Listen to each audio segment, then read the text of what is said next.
Ay,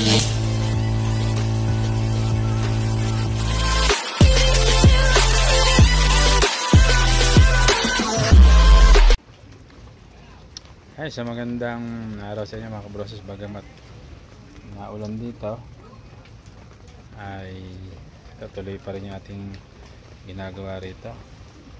Hindi ko nga mabidyohan ito ating tripod. Ito, pakita ko sa inyo yung aking ginawa. Ito, bali nirepair natin tong plywood na to. Ayan. Bali isang sukat ng plywood. Ayan. Tapos meron tayong tinakpian dito. Ayan, kasi tagusan ng ano yan. Tapos ito ginawa din natin. Ayan.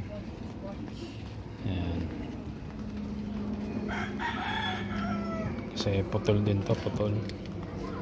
Tapos minsilyahan natin ibabaw na sintas kabila.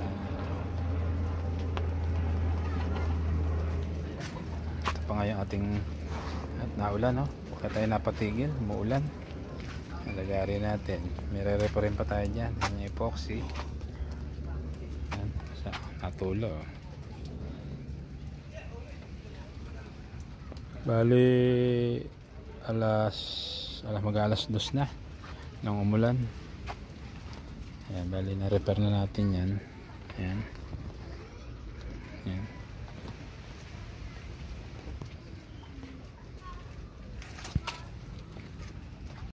Paisa. Ayan. Itakpian pa rin yan.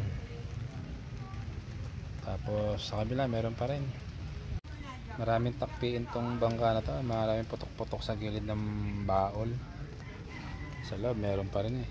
Pero sa labas ko lang titirahin lahat yan para yung loob mamasilyahan na lang.